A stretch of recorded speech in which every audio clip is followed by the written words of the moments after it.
Hello there.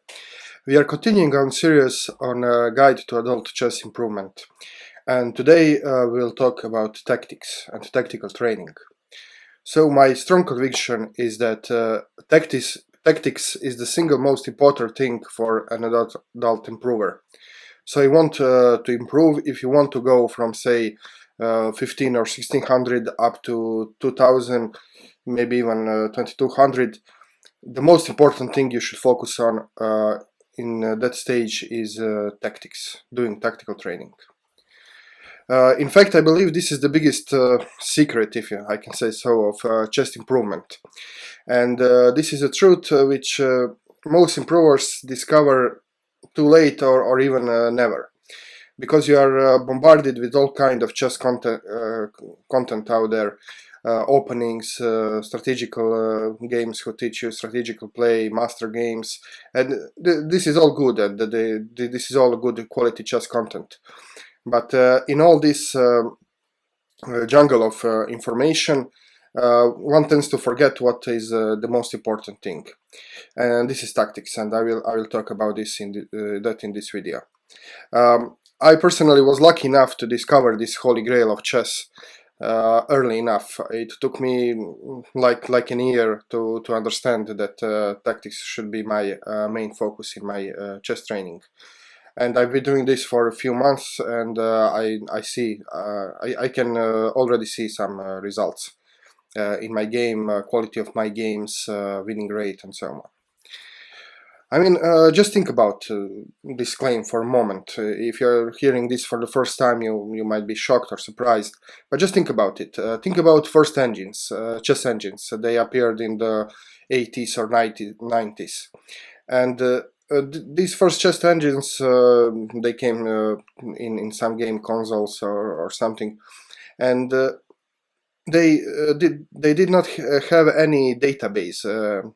Any opening book, and they did have any endgame table basis. So all they were equipped with, they knew rules of chess, and they knew how to calculate and do tactics, basically how to calculate few moves ahead.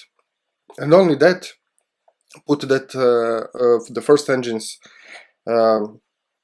were something like 2000 up to 2200 strength. So these engines knew nothing but tactics, and they were above 2000 strength.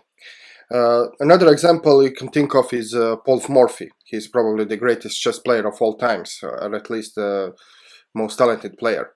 So he played it was middle of the 19th century, and in that time there was no opening theory developed. So he knew no opening theory.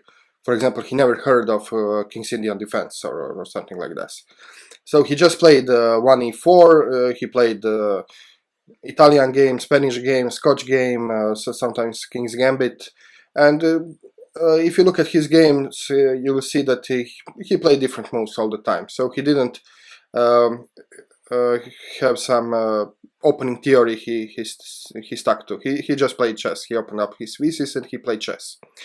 Also, Paul Morphy read very few chess books, so the chess theory of that time was not so developed. So Paul Morphy never heard about Steinitz strategical principles because he played before Steinitz.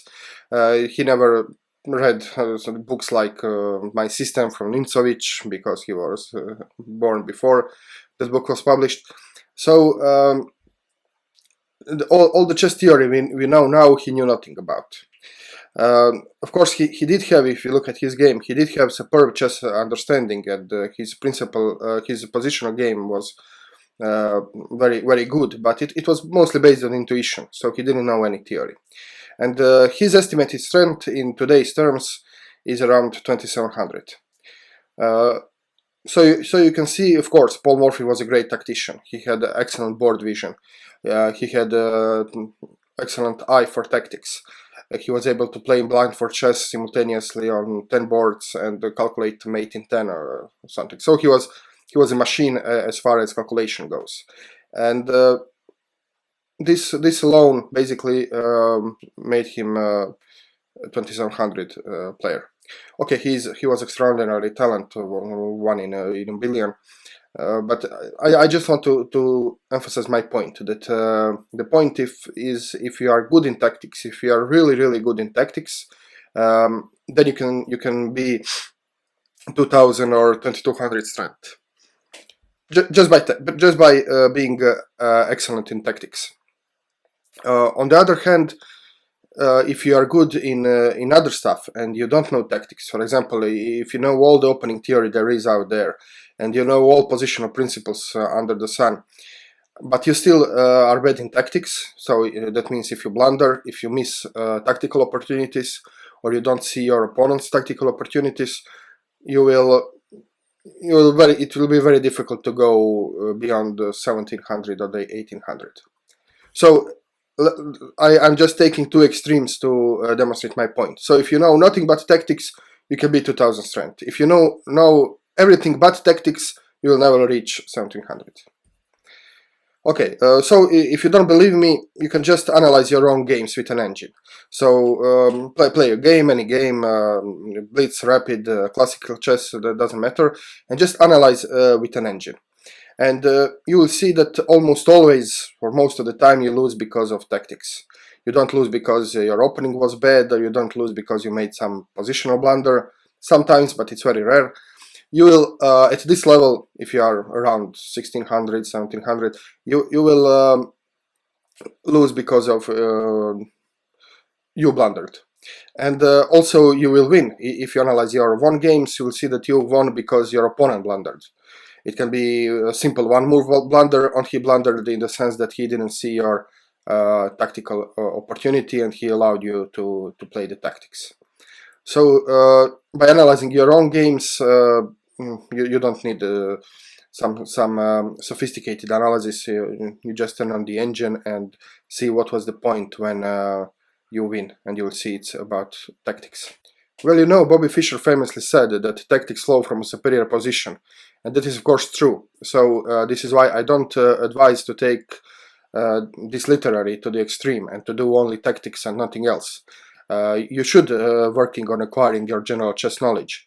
This is important because you want to build up your position in order to make tactical opportunities. But again, if you don't know tactics, then a superior position means absolutely nothing. If you have superior position and you don't know how to exploit this, it doesn't mean anything. So again, tactics should be your sole priority in this phase of chess improvement. Okay, having said that, let's talk how to train tactics and how to improve in tactics. I will give you some concrete advice now.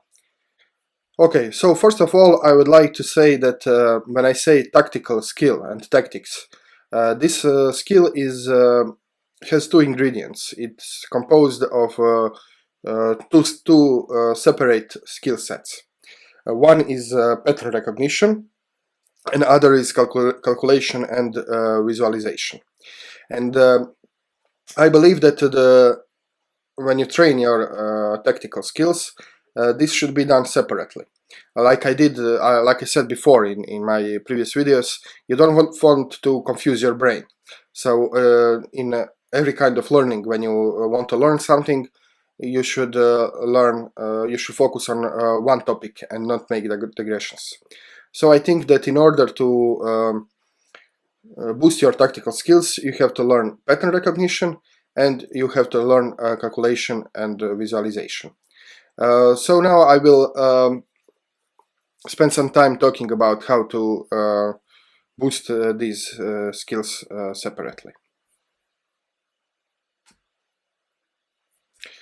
Okay, so the first thing you should train is your pattern recognition.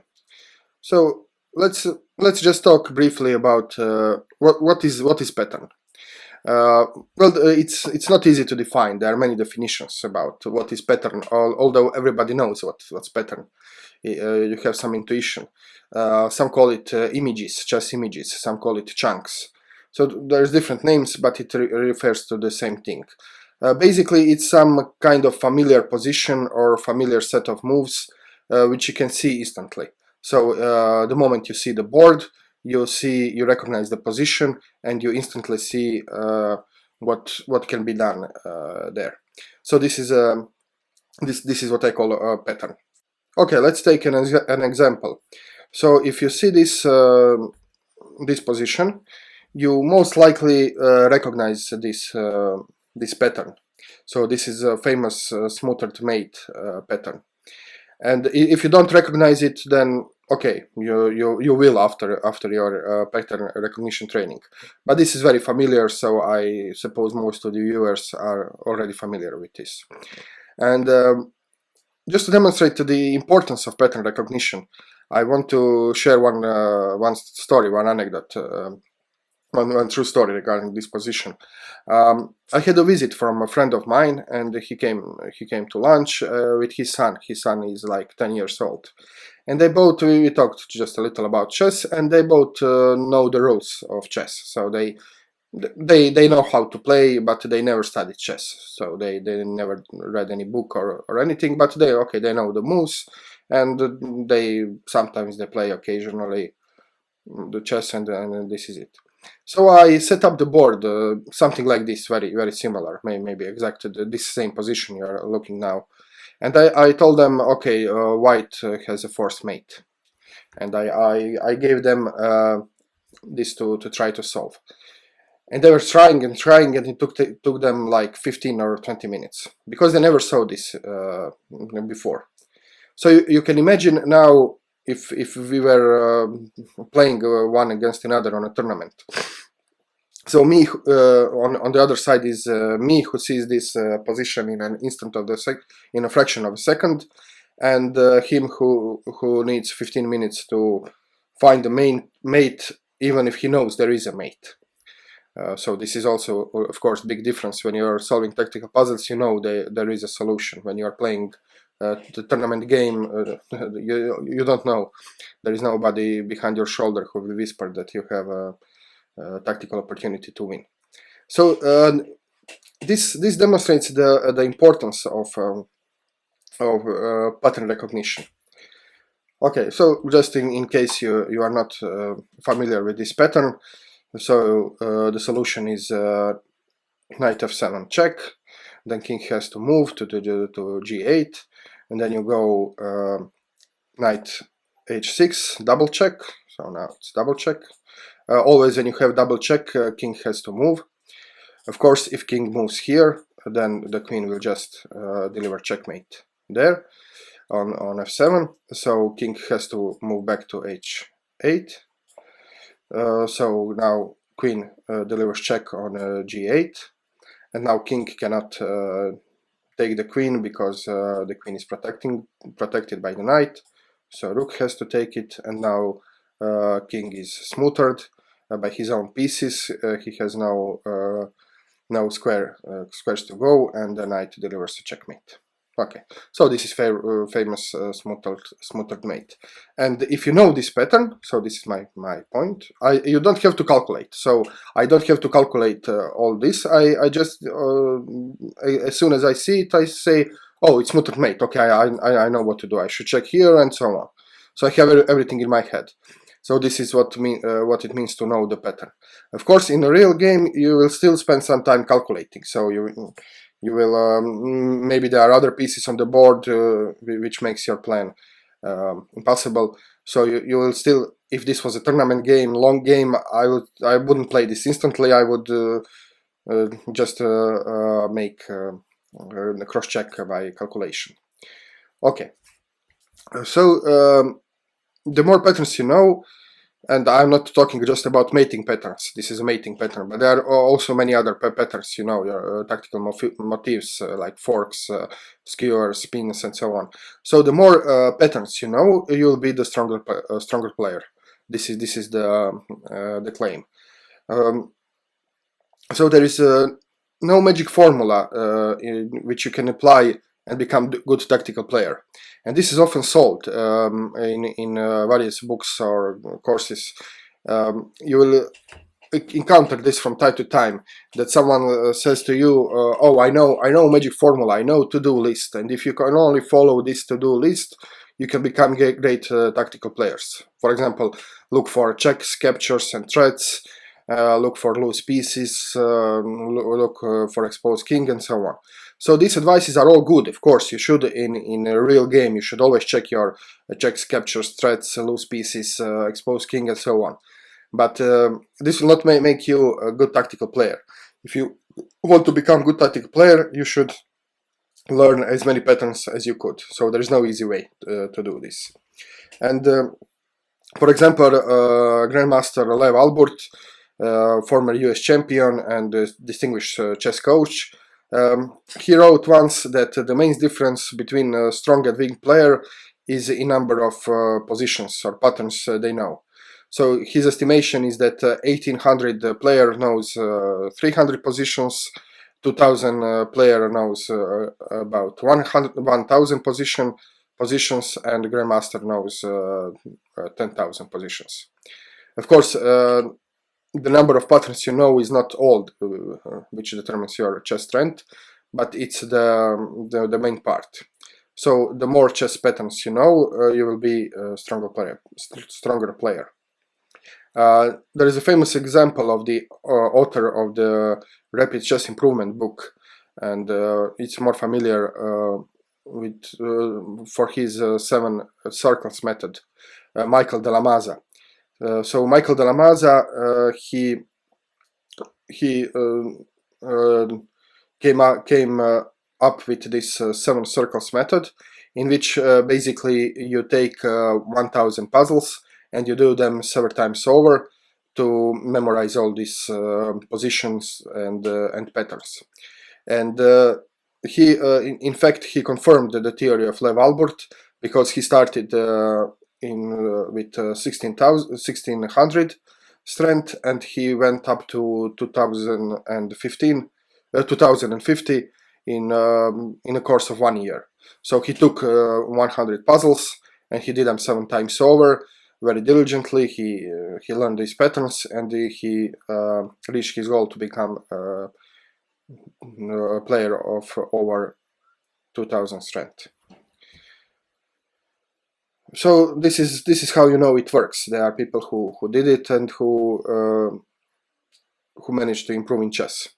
Also very popular after this Michael Della Maza book and his 7 circles method, there was this woodpecker method. You probably heard of this. So it's the same idea. So the woodpecker method, it's also based on repeatedly solving the same set of puzzles until your brain memorizes the position and puts them in the long-term memory. So they advise that it's basically 7 circles method, but only the different set of puzzles. So you should solve one set of puzzle, then in the next circle you should solve it quicker. So if it took, for example, 6 weeks to solve a set of puzzles, then you should solve the same set of puzzles within 3 weeks, then within 10 days, then within 5 days, then within 2 days, and then in 1 day. So this is the woodpecker method or 7 cycles method. It's basically the same. So you see what I'm aiming to. So how to learn pattern recognition, how to acquire this skill is by repetition. So like old Latins would say, repetitio est mater studiorum. The repetition is the mother of learning. So it's very old wisdom. It's not nothing new, and this is particularly true for adults, for adult improvers. When you are a kid, maybe you don't have to repeat so much. So the kid might see the position once, and it immediately goes to his long-term memory if he's focused and interested. Maybe he has to do it twice or thrice, but you as an adult, you have to do it 10 times. So whatever kid learns by doing 2 times, you have to do 10 times, and this is the difference between you and a kid who is improving in chess. Okay, so what do you need to do? You need to take a set of high-quality puzzles. So find a good puzzle book and just solve them over and over again. And usually, some rule of thumb is that you should that you absorb the pattern when you can solve it within 7 to 10 seconds. So it can be any set of puzzles, but just try to find some quality set of puzzles. So if you like books, I like very much this book by Lev Albert. It's called 300 Most Important Positions and Ideas. And it's a small book. It's very, very nice pocket edition. So I can show you how does it look. Okay, so on each page you have 4 positions, and then you have solutions on the right hand side.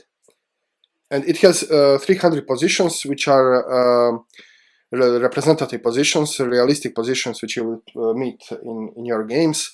And they're not just attacking puzzles. There are also some positional problems, some defensive puzzles, some puzzles involving a trick when you think you have a move which wins, but it actually doesn't, because there is a trick in the position. So this is one way. So you can just take this book. There is also a sequel of this book. So you can just take this and go through these 300 positions, and then do this 7 times over or 10 times over until you absorb all the patterns. And then you will know 300 positions, and you will be a stronger player. How to solve this kind of this kind of puzzles? So if you are doing pattern recognition training, then it's not so important to be accurate. So accuracy is not the focus here. Of course, when you solve for the first time, you should take a time and think about the position and try to calculate and see what will be the solution. But if you did it wrong, do this wrong, it doesn't matter. You will see the solution, and then you will know next time to do this right. So your goal is not to here, when you do this kind of training, your goal is not to develop your calculation skill, but to learn new patterns. So you should focus on learning new patterns. Another excellent tool for building your pattern recognition skill is a chessable spaced repetition method. Okay, so besides chessable, there is also a good feature on chess.com called Puzzle Rush. You probably know about this. So you have 3 minutes or 5 minutes to solve as many puzzles as you can. And this is very good training for pattern recognition. You can use this to test and to evaluate your skills, but you can also be a drilling technique, because when you solve the puzzles in the Puzzle Rush, you will have lots of very simple puzzles to solve. So you will not be calculating much, but you will have to rely on your pattern recognition. And this is a good and fun way to train your pattern recognition. If you want some adrenaline, you can do puzzle battle, so you can try to solve more puzzles than your opponent, and so on.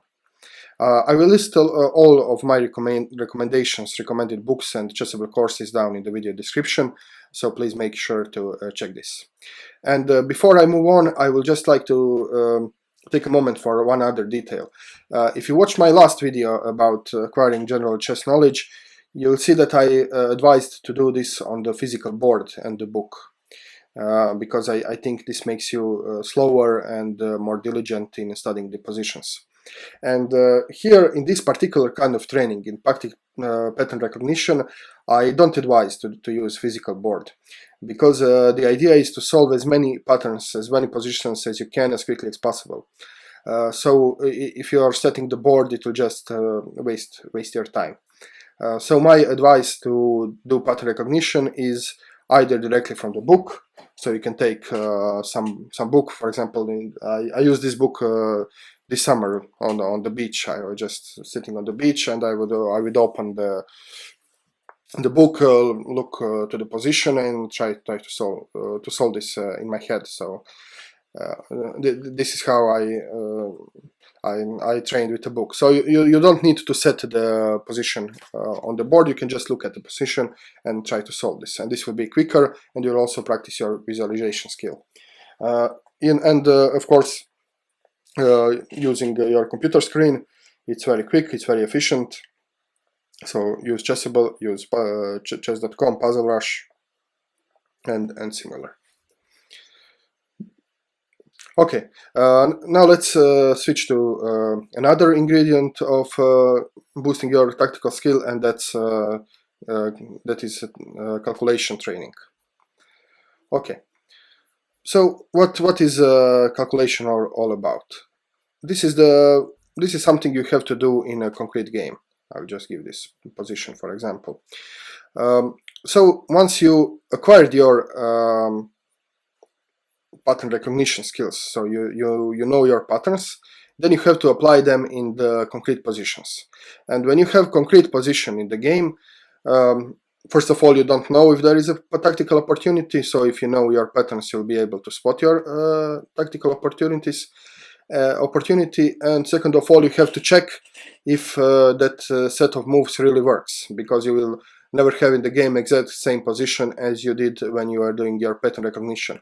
So you have to calculate and to see if that works, especially if you have to sacrifice material. Then you have to calculate very diligently, because if you don't calculate well, you'll just lose the game on the spot. Of course, so calculation relies on pattern recognition. So pattern recognition is the basis of everything, and then it comes to calculation skills. Okay, so let me show you this position here on the left. It is black to move. So if you know your smoothed May pattern, which we discussed earlier, then this immediately gives you an idea how you can solve this. Or if you are playing a game, then you don't know there is a solution, but it can give you an idea in which way you should calculate. So, for example, you can see that this knight is nicely placed on e4. So if it could only come to f2, it looks something like this smoother mate pattern. So you know the pattern, and you can start to see if this pattern can be reproduced in this position. And now I mentioned my friend who took 20 minutes to solve this simple pattern recognition, the simple smoother mate problem. So if you don't know, if it takes you 20 minutes to solve this problem, then it will take infinite time for you to solve this problem. You'll never be able to solve this, because you would not know what you are looking for here. Okay, so let's see. So now we need to calculate, and we need to visualize. It means we have to see what threats, checks, captures, and threats we can make in this position, and how our opponent can respond. And we have to think about all possible responses, because otherwise we can lose, especially if you sacrifice material. So, for example, the first idea is if we want to have the smoother mate position, then I need to have my queen in this diagonal, and this can be achieved because this square is free. And we also need to have knight here. So this is the setup for smoother mate. So we cannot put knight here because we have rook here. So we see how we watch how we can move this rook away, and we want to move it in the forcing way. So let's first try check. Okay, so if we play rook f1 check, you must see what are possible replies. So the first reply is king to f1, and the king takes f1, and second is rook takes f1. Now I will move the pieces on the board just to show you, but this process should be in your head. So if rook f1 check, now if king takes, then you can check on f5. So if king moves either to e1 or e2, then the queen can deliver checkmate on f2. So the only move which doesn't mate immediately is king to g1. And then I have queen c2 check. This is another check. And if king goes to h1, then I have my smoother mate pattern. So I have check, double check, king can go here because I will deliver checkmate here. So king has to go here, check, rook takes, and this is checkmate. Okay. So king can't go there if it goes anything. Okay. Now we saw that if okay, we saw that if king takes, we saw what would happen. So another option is that rook can take this, and then I can go to and now I proceed with my setting up the smoother mate position. So I have check. So I put queen on this diagonal. So queen c5 check. There is only one legal move which does not need to lead to mate immediately, because of course if he tries to protect this, then I can just capture and then deliver mate on f1 in the next move. So he has to move his king away. I go check, and now if he takes my knight, then I have a back rank mate here. So it's check, and then he can block with this rook, but it's mate. So okay, you can play this out. So it's check. He can block. I take. He can block. I take, and this is mate. So this is another pattern you have to know. So it's not only the smoother mate pattern, but you also should know the back rank mating pattern. Okay. So he doesn't want to be checkmated on a back rank, so he plays here, and now we have our smoother mate pattern. Checkmate. Okay, so this example is to show you that if you need to calculate in this point, you need to calculate very carefully. If this was a long game, you want to take your time because you are stacking a rook, and if you are doing if you make a mistake in calculation, any mistake, you will lose the game on the spot. But on the other hand, if you don't know the patterns in this example, if you don't know your smoothed mate pattern and the back rank mating pattern, then you will not be able to calculate this, because it will just be too complicated to calculate everything if you are seeing back rank mate or smoother mate for the first time. So this is to demonstrate the importance of pattern recognition in your tactical training. Okay, so this calculation skill should also be trained, and to train this calculation skill and visualization. So visualization means that you can see clearly the position 5 moves ahead. So in this example, when we sack the rook, we need to see the position 5 moves ahead to be sure that this is the winning move. So how to calculate this? First of all, you can solve the puzzles you see for the first time. So when you're training pattern recognition, then you do the same puzzles over and over again. But when you're doing calculation, it's different. You have to do new puzzles. So the puzzles you haven't seen before. And I recommend to use Chess or Chess.com tactical training. And when solving the puzzles, for example on Lichess or chess.com, you need to focus on accuracy. So the speed is not of importance here. So when you do pattern recognition, then you have to train your speed, because you will know the pattern once you can solve it in an instant of a second. But when you're doing calculation, then take your time. It doesn't matter how much time does it take. You have to be sure that you calculated everything accurately, so that you can be 100% sure that this move is not a blunder, that this move actually wins. If you sack material, that this will lead to victory, and so on. And you try to visualize the final position. So when you solve, so you are solving the puzzles on Lichess or chess.com, try to visualize how the final position looks like, and see if your opponent has any captures, threats, or checks in that final position, which can destroy your plan. Another thing you can do is to save, to practice your calculation visualization, is solving mate in 2 problems. So this mate in 2 problems, you can find them online, you can find them in the book. And for example, I like this big book by Laszlo Polgar, father of Polgar sisters, of course. This is this famous book, 5,000 plus positions. You see, it's very thick book, and it's interesting. So he has here more than 5,000 positions, but most of them are mate in 2. So this is how does it look when you open. So this is mate in 2 problems.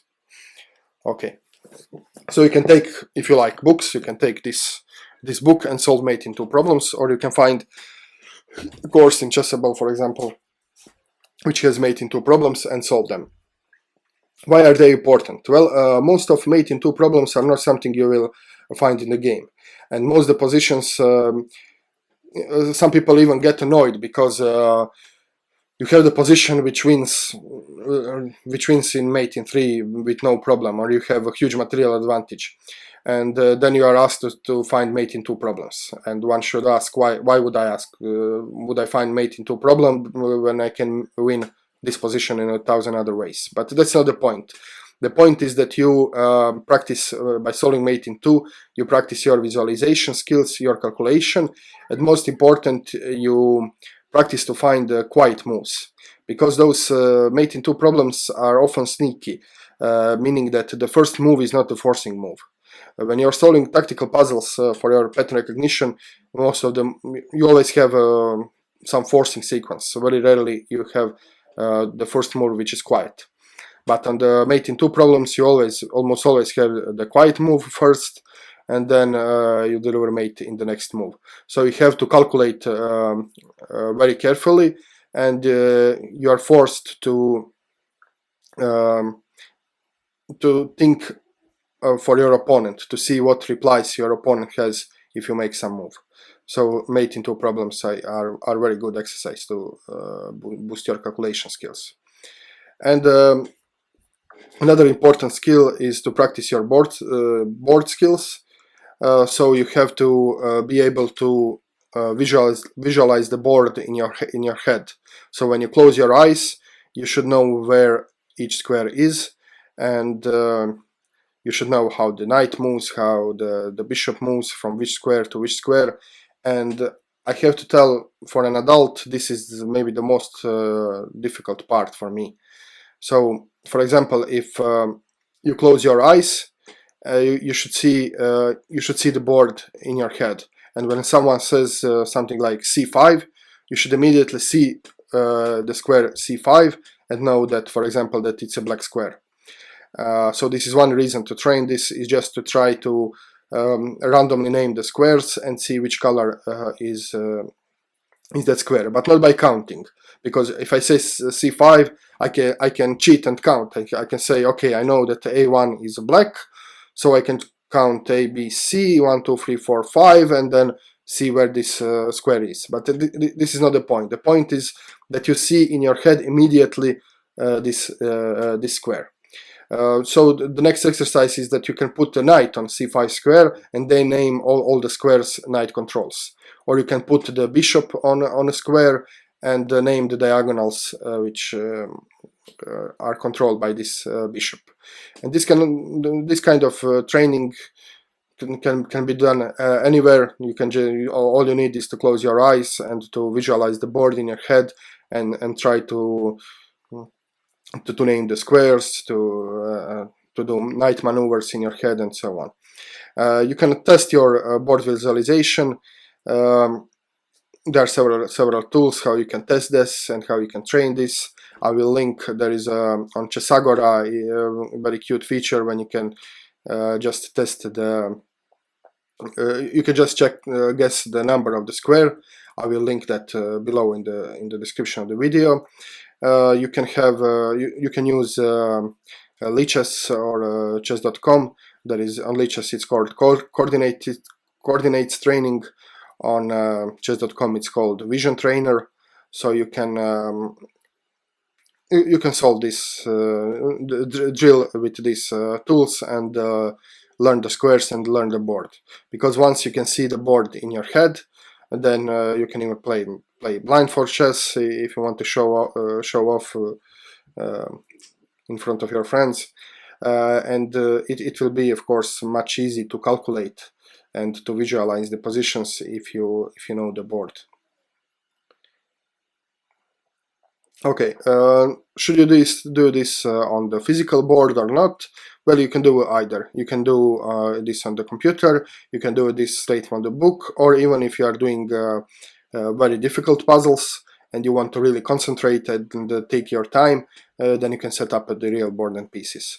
So since speed is not of the essence here, it's the accuracy, so you don't have you can might as well bring out your chess set and do this on the chat sets. Okay, I hope you found this video useful. I think this video is one of the most important videos in this series. So make sure to check out the video description. You will see the references to everything I was talking about down there. You can find the link to the whole chess improvement series I made. And this is it. I hope you enjoyed this video. Please be free to leave your comment and share your experience on your own chess improvement. And see you soon. Cheers!